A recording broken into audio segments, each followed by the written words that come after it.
दोस्तों, आज की जो ये घटना है, ये अब तक का भारत का सबसे अजीब और अनोखा मामला है। इस कहानी का अंत एक ऐसे मोड़ पर जाकर के खत्म हुआ जिसे देखने के बाद आपके भी रोंगटे खड़े हो जाएंगे। तो दोस्तों, आपसे विनती है कि इस कहानी को लास्ट तक जरूर देखिएगा। गर्मियों की झुलसाती दोपहर थी। सूरज जैसे कि आंख बरसा रहा था। अदालत में इधर उधर काले कोट पहने वकील मौजूद थे। कोई अपनी फाइलों को पढ़ रहा था, तो कोई बहस की तैयारी कर रहा था, तो कोई क्लाइंट से धीमी आवाज में चर्चा कर रहा था। उसी भीड़ में एक चेहरा था जो सबसे अलग दिख रहा था। वो थी अनामिका रॉय। उम्र केवल 27 साल, लंबे कद की, तेज नजर वाली, आत्मविश्वास से भरी एक वकील। 27 साल की उम्र में अनामिका ने अपनी एक अलग पहचान बना ली थी। कोई भी उसे देख ले तो तुरंत समझ जाए कि ये कोई साधारण लड़की नहीं है। उसकी चाल और उसकी बात करने का अंदाज सब में गजब का आत्मविश्वास था। लोग अक्सर कहते थे कि अनामिका केस जीतने के लिए कुछ भी कर सकती है, लेकिन सच्चाई ये थी कि अनामिका हर केस सच्चाई और इंसाफ के लिए लड़ती थी। उसका बचपन जो था वो बहुत कठिनाइयों में गुजरा था। छोटी उम्र में ही उसने माँ बाप को खो दिया था। रिश्तेदारों के घर पर पली, लेकिन वहां उसे अपना नहीं समझा गया। हमेशा ही उसे ताने मिलते थे, तू अनाथ है, तू हमारे ऊपर बोझ है। ये शब्द उसके दिल में बहुत गहराई से उतर गए थे और तभी उसने ठान लिया था कि बड़े होकर कानून की पढ़ाई करेगी और उन सबके लिए लड़ेगी जिन्हें समाज जो है वो बोझ समझता है। उस दिन अदालत में एक नया केस आया था। आरोपी था एक लड़का, नीलेश। उम्र केवल उसकी 14 साल थी। पुलिस वाले उसे पकड़ करके लाए थे। दुबला पतला शरीर, सूखी हुई होंठ और आंखों में ऐसा डर कि देखकर किसी का भी दिल पसीज जाए। चेहरे पर मासूमियत जो थी वो साफ झलक रही थी। उस पर आरोप था कि उसने पास की किराने की दुकान से चोरी की है। जज के सामने लड़के को पेश किया गया तो कोर्ट रूम में बैठे लोग एक दूसरे से बोलने लगे कि ये लड़का तो बचपन से ही चोर है। चोरी करना तो अब इसकी आदत बन चुकी है। अब इस लड़के को जेल ही भेज देना चाहिए। अनामिका ने जैसे ही नीलेश को देखा, उसका दिल पिघल गया था। वो सोचने लगी कि इतना मासूम चेहरा, क्या ये सच में चोर हो सकता है? नहीं, ये इस बच्चे के पीछे कोई ना कोई बहुत ज्यादा गहरी मजबूरी रही होगी। जब अभियोजन पक्ष ने बहस शुरू की तो उन्होंने ढेरों बातें रखी। माननीय न्यायालय, ये लड़का जो है वो पहले भी छोटी मोटी चोरियां कर चुका है। मोहल्ले के लोग इसकी शिकायत करते रहे हैं और अब फिर से ये चोरी करते पकड़ा गया है, तो इसे सबक सिखाना जरूरी है। लेकिन जब अनामिका ने बोलना शुरू किया तो उसकी आवाज जो थी वो पूरे कोर्ट रूम में गूंज उठी थी। माननीय न्यायालय, केवल आरोपों और अफवाहों से किसी बच्चे को अपराधी साबित नहीं किया जा सकता है। नीलेश की माँ का देहांत हो चुका है। पिता जो है वो शराब में ही डूबा रहता है। ये बच्चा भूखा प्यासा गलियों में भटकता है। अगर इसने सच में ही कोई रोटी या सामान उठाया भी है तो वो अपराध नहीं बल्कि मजबूरी है। उसके बातों से अदालत में सन्नाटा सा छा गया था। जज जो थे वो सोच में पड़ गए थे। सामने खड़ा नीलेश सहमी आंखों से अनामिका को देख रहा था। कुछ देर की बहस के बाद अदालत ने निर्णय सुनाया। नीलेश को दोष मुक्त किया जाता है। इसे जेल नहीं भेजा जाएगा, बल्कि इसे किसी संस्था या किसी जिम्मेदार व्यक्ति की देखरेख में रखा जाए। कोर्ट रूम से बाहर आते ही नीलेश के आंसू निकल पड़े थे। वो अनामिका से लिपटकर रोने लगा और कहने लगा कि दीदी, अगर आप नहीं होती तो शायद आज मैं जेल में होता। अनामिका के दिल में जैसे बिजली सी कौंध गई थी।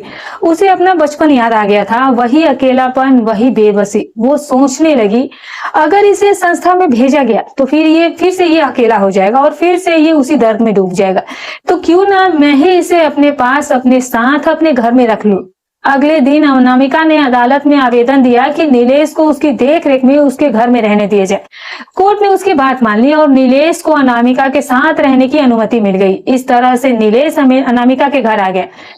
शुरुआत में नीलेश बहुत सहमा रहता था। कभी चुपचाप कोने में बैठ जाता तो कभी अनामिका से बार बार पूछता था कि दीदी, आप मुझे मारेंगे तो नहीं। अनामिका उसे प्यार से समझाती थी कि नहीं नीलेश, अब तुम मेरे साथ हो और तुम्हें अब कोई नहीं मारेगा। धीरे धीरे माहौल बदलने लगा। अनामिका ने उसे अच्छे कपड़े दिलाए, स्कूल में उसका दाखिला कराया।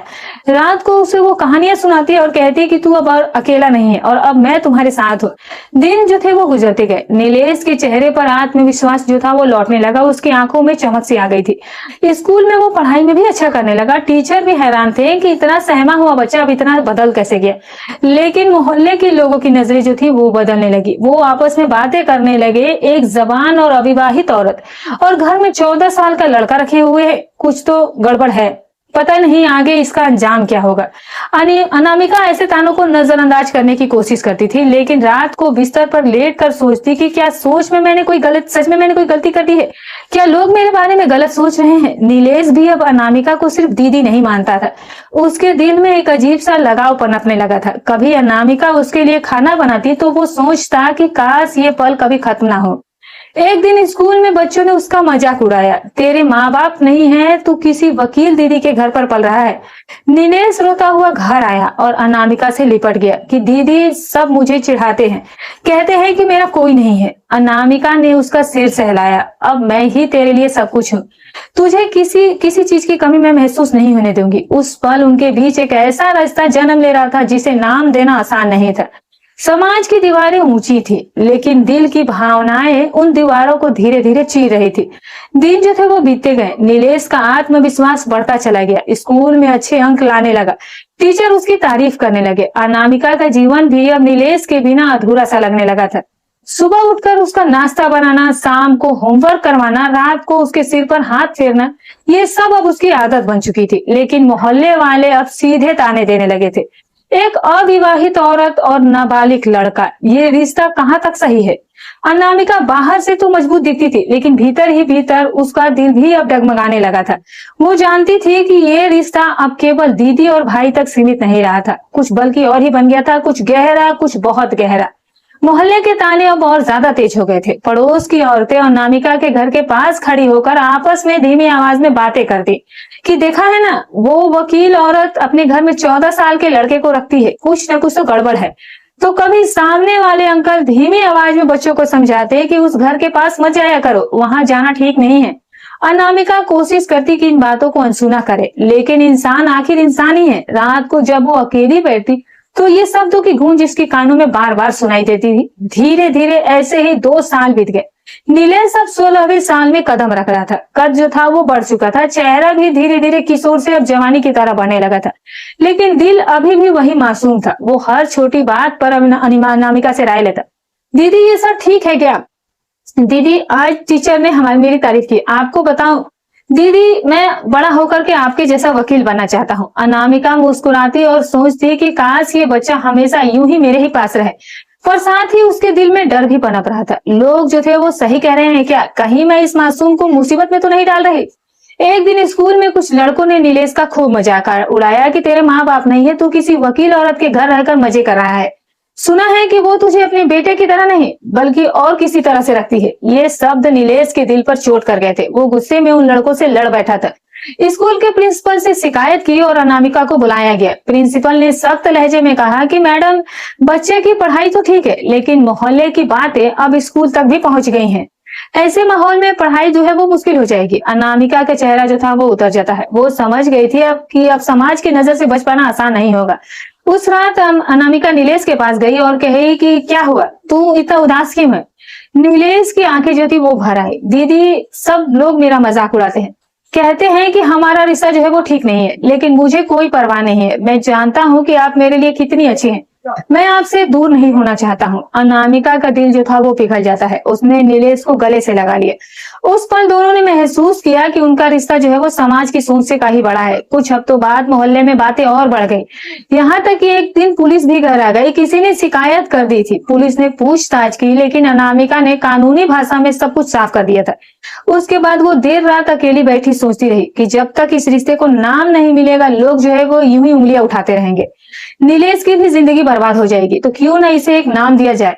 अगले दिन उसने नीलेश से कहा कि अगर तू चाहे तो हम शादी कर सकते हैं। नीलेश पहले तो चौंक गया कि शादी, लेकिन मैं तो अभी बहुत बच्चा हूँ दीदी। अनामिका ने मुस्कुराते हुए कहा कि हाँ तू अभी बच्चा है, पर भावनाएं उम्र नहीं देखती। समाज हमें गलत समझ गया, लेकिन अगर तू मेरे साथ है तो मुझे किसी की परवाह नहीं है। नीलेश ने थोड़ी देर सोचा और बोला कि दीदी जहां आप होंगी वहीं मेरा घर होगा। अगर शादी ही करनी है तो फिर मुझे ये भी मंजूर है, मैं भी आपके बिना अब रह नहीं सकता हूँ। इसके बाद अगले दिन दोनों ने एक छोटी सी मंदिर में जाकर के शादी कर ली। अनामिका की 2 सहेलियां भी वहां मौजूद थी, जिन्होंने गवाह बनकर माला पहनाने और सिंदूर चढ़ाने की रस्म पूरी करवाई। सरल रीति से बिना शोर शराबे के दोनों ही पति पत्नी बन गए थे। जब उनकी शादी की खबर फैली तो मोहल्ले में मानो भूचाल सा आ गया। लोग कहने लगे कि ये कैसी बेहूदी बात है, 27 साल की औरत और 16 साल का लड़का, ये तो समाज के नियमों के खिलाफ है। मीडिया तक भी खबर पहुंच जाती है। रिपोर्टर बोलने लगे कि महिला वकील ने नाबालिग लड़के से शादी कर ली। कोर्ट में भी इस बात को लेकर हलचल मच जाती है। कुछ लोग इसे अपराध कह रहे थे तो कुछ इसे स्वतंत्रता का नाम दे रहे थे। अनामिका पर भी केस कर दिया गया। आरोप लगा कि उसने नाबालिग के साथ शादी की है, जो कि कानूनन गलत है। अनामिका और नीलेश को कोर्ट में बुलाया गया। अदालत का हॉल एक बार फिर से गवाही और बहस से गूंज रहा था। इस बार अनामिका वकील नहीं, बल्कि खुद आरोपी की तरह वो खड़ी थी। अभियोजन पक्ष ने कहा कि माननीय न्यायालय, ये महिला कानून की पढ़ी लिखी है, इसे पता होना चाहिए कि नाबालिग से शादी करना अपराध है। ये समाज के लिए गलत उदाहरण है। जज ने नीलेश की ओर देखा और पूछा कि तुम्हारी उम्र क्या है। नीलेश ने आत्मविश्वास से उत्तर दिया कि माय लॉर्ड, मेरी उम्र 16 साल है। जज ने कहा कि तो क्या तुम्हें पता है कि तुम्हारी उम्र में शादी करना कानूनन जो है वो नहीं है, सही नहीं है। तुम्हें पता है कि लड़की की उम्र कितनी होनी चाहिए शादी करने के लिए। जो लड़का था वो अभी तक चुप था और उसने जब जज साहब ने ये बात कहा तो नीलेश ने सीना तान के कहा कि मुझे कानून की जानकारी है माय लॉर्ड, लेकिन ये भी सच है कि मैंने अनामिका जी से शादी अगर नहीं की होती तो शायद मैं जिंदा ही नहीं रहता, मैं खुद को खत्म कर देता। उन्होंने मुझे माँ बाप की तरह संभाला है। जब समाज मुझे ताने देता था और मैं बिल्कुल ही अकेला पड़ गया था, तब सिर्फ उन्हीं ने मुझे अपनाया था। अगर ये अपराध है तो मैं इसे स्वीकार करता हूँ। जज जो थे वो कुछ देर चुप रहे और फिर अनामिका से उन्होंने पूछा कि तुम्हें कानून की जानकारी थी, फिर भी तुमने ये कदम क्यों उठाया। अनामिका की आंखें जो थी वो भर आई। उसने धीमी आवाज में कहा कि मान्यवर, मैं जानती हूँ कि कानून में शादी करने की उम्र की सीमा तय है, लेकिन कभी कभी जीवन और भावनाएं कानून से भी बड़ी हो जाती है। मैंने भी बचपन में माँ बाप खोए और फिर अकेलापन सहा है। नीलेश को भी वही हालात झेलने पड़े। जब मैंने देखा कि ये बच्चा टूट रहा है और खुद को ये खत्म करने की सोच रहा है, तो मैंने उसे एक नाम और एक सहारा देने का फैसला किया। ये शायद कानून की नजर में गलती हो, लेकिन इंसानियत की नजर में ये बिल्कुल सही है। अदालत में मानो सन्नाटा सा छा गया था। कुछ लोग इसे भावुकता कह रहे थे तो कुछ उनके साहस की तारीफ कर रहे थे। मामला जो था वो गंभीर था और इसीलिए जज ने तुरंत कोई फैसला नहीं सुनाया और अगली तारीख दे दी गई। इस बीच मीडिया ने मामले को तूल दे दिया। बहस होने लगी कि क्या दिल के रिश्ते कानून से बड़े हैं। कई महिला संगठनों ने अनामिका का समर्थन किया। उनका कहना था कि अगर दोनों की सहमति है और रिश्ता किसी मजबूरी से बना है तो इसे केवल अपराध कहना अन्याय है। लेकिन दूसरी ओर बाल संरक्षण संस्थाएं और कई कानून विशेषज्ञ इसे सख्ती से बाल विवाह कह रहे थे और इसे रोकने की मांग कर रहे थे। इसी दौरान नीलेश को उसके स्कूल से निकाल दिया गया। कारण ये बताया गया कि वो शादीशुदा है और अब नाबालिग छात्र की श्रेणी में पढ़ाई वो जारी नहीं रख सकता है। ये खबर नीलेश के लिए सबसे बड़ा झटका थी। वो रोते हुए बोला कि अब मैं पढ़ाई भी नहीं कर सकता, सब खत्म हो गया। अनामिका ने उसे गले लगाते हुए कहा कि नहीं नीलेश, ये खत्म नहीं हुआ है, ये तो बस शुरुआत है। मैं तेरे हक के लिए लड़ूंगी, जैसे कि हर केस में मैं लड़ी हूँ।